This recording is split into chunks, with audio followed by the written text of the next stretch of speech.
Tapi saya yakin di masa depan itu akan terpakai. Makanya bagaimana untuk menjaga semangat ini, tadi kan memahami dengan baik ininya apa nilainya buat kita. Makanya di fungsi yang lain adalah agar kita itu ya itu tadi dengan berbareng-bareng itu tadi ya, kita belajar dengan jasa itu tadi ya, dengan teman-teman, ada guru gitu, dia itu akan bisa menjelaskan ya. Kalau kita lagi kayaknya lagi males nih belajar PowerPoint ya, atau ditunjukin nih teknik PowerPoint yang menarik ini ada nih, saya punya nih caranya gitu. Ya, jadi PowerPoint gak cuma kayak gini-gini aja, jadi PowerPoint kan bisa bikin kayak rangkaian video gitu, jalan otomatis gitu, itu kita bisa bikin seperti itu. Ya, tulisannya selain jalan-jalan ya, bisa jalan-jalan seperti tadi ya. Tulisannya bisa muter-muter. Tadi saya tunjukin tulisannya bisa muter sekali atau 2 kali gitu. Itu banyak sebenarnya fungsi-fungsi seperti itu. Wah, begitu kalau dijelasin seperti oleh guru kan langsung lihat, wah semangat lagi. Wah ternyata menarik ini.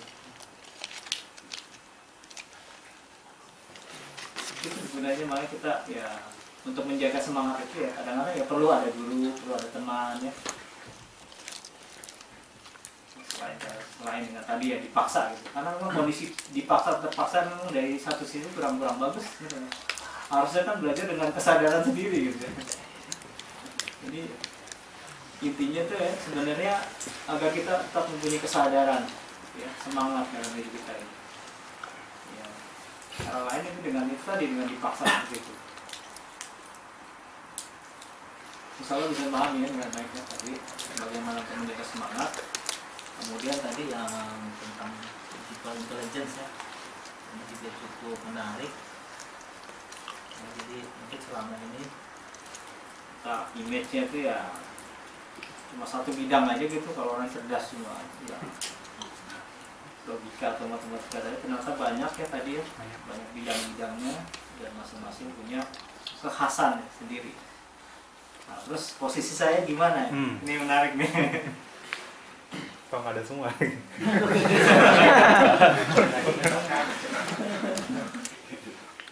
Semua tapi setengah-setengah. Gak mana memang demikian ya. Jadi kalau kita lihat ya, sebenarnya kayak masing-masing pekerjaan ini nggak cuma butuh satu intelijen saja ya. Kayak tadi kan jadi bisnismen itu kan dia harus punya ide yang bagus ya, intrapersonal, bisa mikir ide. Kemudian itu juga dia hubungan dengan orang lain ya, interpersonal juga baik kan. Dia harus bisa menjual idenya kan. Dia harus bisa berkomunikasi dengan orang lain. Ya ini nanti butuh 2. Atau yang lain misalnya tadi ya. Yang tadi saya gambarkan kemampuan verbal, tadi ada anak kecil yang tilawah Qur'annya bagus ya. Dia itu kan berarti kemampuan bahasanya bagus. Tapi kalau orang yang baca Qur'an juga harus mempunyai kemampuan ritme ya sebenarnya, musikal ya. Ya kan? Harus ada ininya ya. Ketukan ritmenya. Kalau dia ritmenya nggak bagus, nggak akan bisa dia baca Quran dengan tajwid yang bagus, ya kan? Hafalan gitu. Jadi kadang-kadang kita memerlukan gabungan-gabungan dari macam-macam ini. Dan secara umum manusia juga demikian. Jadi manusia itu sebenarnya pada dasarnya memiliki semua ini, ya kan? Sebenarnya punya. Cuma kalau dinilai dari 0 sampai 10, antar mungkin nilainya beda-beda. Di situ aja. Mungkin ada yang mungkin dia itu ya kemampuan logikanya atau matematikanya bagus, 10 lah misalnya. Tapi belum tentu dia kemampuan verbal atau ngomongnya 10 juga, belum tentu gitu. Ya. Kan kita tadi udah belajar, bahwa yang namanya manusia tuh punya kelebihan, punya kekurangan juga ya. Pasti di satu sisi dia punya kekurangan juga.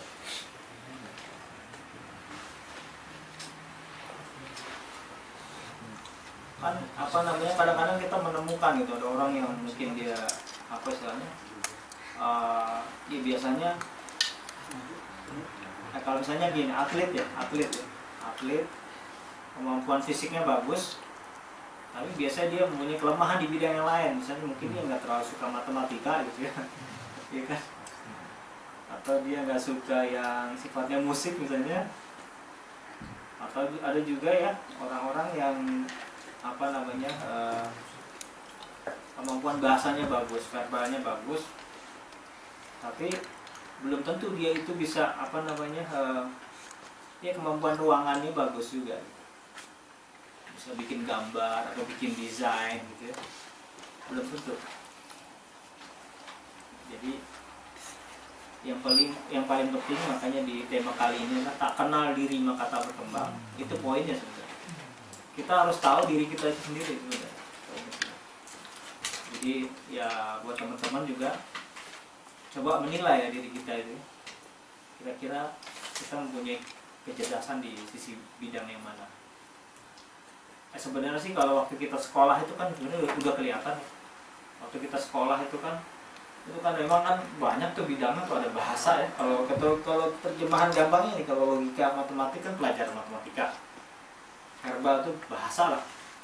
Kemudian ada musik kan kesenian gitu ya. Kan ada ya di rapot kita tuh. Kemudian olahraga kan juga ada tuh, fisik ya. Nah, kalau rapotnya kebakaran ini gimana? Ini menarik. Enggak semua.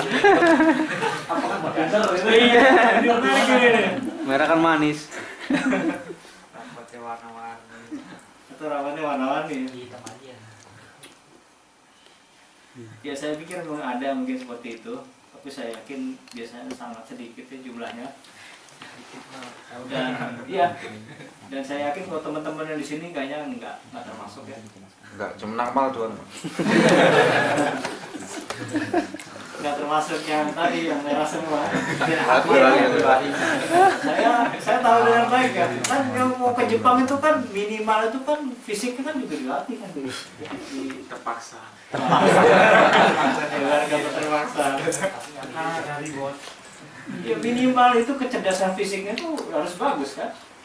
Yang ke Jepang ini. Iya, kalau nggak fisiknya nggak bagus nggak akan lolos untuk sini. Itu udah fisiknya udah satu nikmat.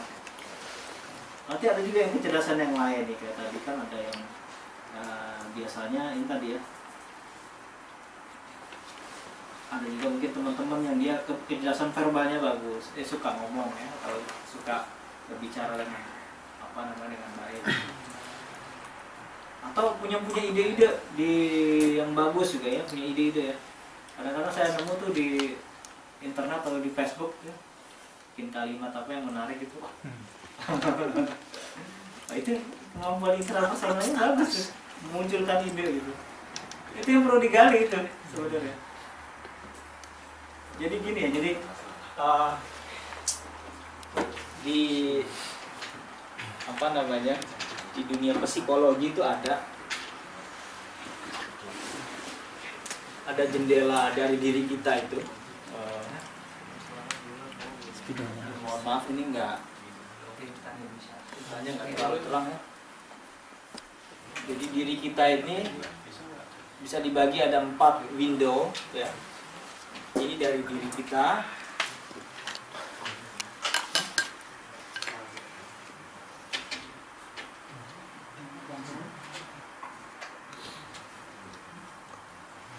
dilihat dari orang lain.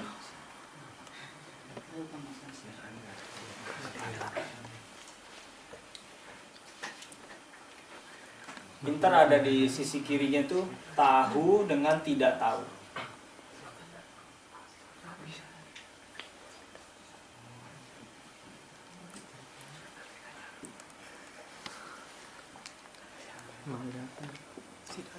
Jadi di diri kita itu ada yang kita tahu, orang lain juga tahu, ya kan? Ya. Jadi di diri kita itu, kemampuan kita, potensi diri itu, ada yang kita tahu, orang lain juga tahu. Bukan hanya potensi, sebenarnya tentang diri kita ya. Yang gampang, misalnya nama, ya kan? Asal, tempat tinggal, ya kan? Kita tahu, orang lain juga tahu. Tapi ada juga yang kita tahu, tapi orang lain nggak tahu, ya kan? Ini yang sifatnya lebih agak rahasia atau mungkin karena belum kenal dengan baik gitu ya. Ya kan? Ya mungkin keluarga kita bagaimana, dulu di Indonesia dari mana gitu ya. Dulu sekolahnya di mana, ya kan? Yang kita tahu, orang lain belum tahu. Nah, terus bagaimana dengan ya? Kita itu tidak tahu, jadi ada kita tidak tahu, tapi orang lain tahu. Ternyata ada seperti itu. Nah, ini yang disebut wilayah-wilayah yang apa namanya, apa istilahnya ya, biasanya kalau orang lain itu memang apa namanya udah berpengalaman, itu bisa melihat ternyata orang ini kalau lari cepat, nah ini berarti kemampuan fisiknya bagus. Yang mungkin orang itu sendiri tidak sadar, ya, dianya itu tidak sadar, tapi orang lain tahu, ya. Nah, biasanya memang kuncinya ini adalah, ini memang untuk yang kita tahu dan orang lain tahu, kuncinya adalah ya itu tadi, kita harus belajar dengan guru biasanya. Ya, belajar dengan guru.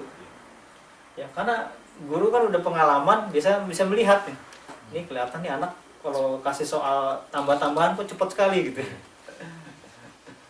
Tapi anak itu nggak sadar gitu kan. Nah, nanti bisa diarahkan oleh guru ini. Bisa dibantu, oh kamu mempunyai kemampuan seperti ini, kayaknya bagusnya seperti ini. Itu. Ada juga wilayah yang disebut kita nggak tahu, orang lain juga nggak tahu. Ini cukup menarik ini. Iya kan? Ya, ini wilayah rahasia, masih wilayah yang belum terbuka ya, salahnya. Wilayah potensi ya. Ya. Kita nggak tahu, orang lain juga nggak tahu. Bagaimana caranya membangun yang ini? Oh, tadi kan belajar dari guru ya. Nah, untuk yang ini, wilayah ini, biasanya kita harus mencoba pengalaman di berbagai bidang. Itu. Mencoba mengerjakan tugas-tugas atau kerjaan-kerjaan di bidang lain yang kita nggak pernah pengalaman. Paham ya? Iya, kita harus mencoba tantangan baru ya, tantangan baru. Bisa putih. Dimana kita biasanya setelah itu kita baru tahu gitu ya. Setelah dikasih tugas itu atau kita mengerjakan tugas seperti itu, kita baru tahu. Wah, ternyata setelah belajar PowerPoint, saya baru tahu ya. Ternyata bikin desain-desain seperti ini ternyata enak sekali ya gitu ya. Bagus sekali ya. Saya suka juga ternyata di sini. Nah, itu dia. Itu dia. Jadi dengan kita membuka belajar bidang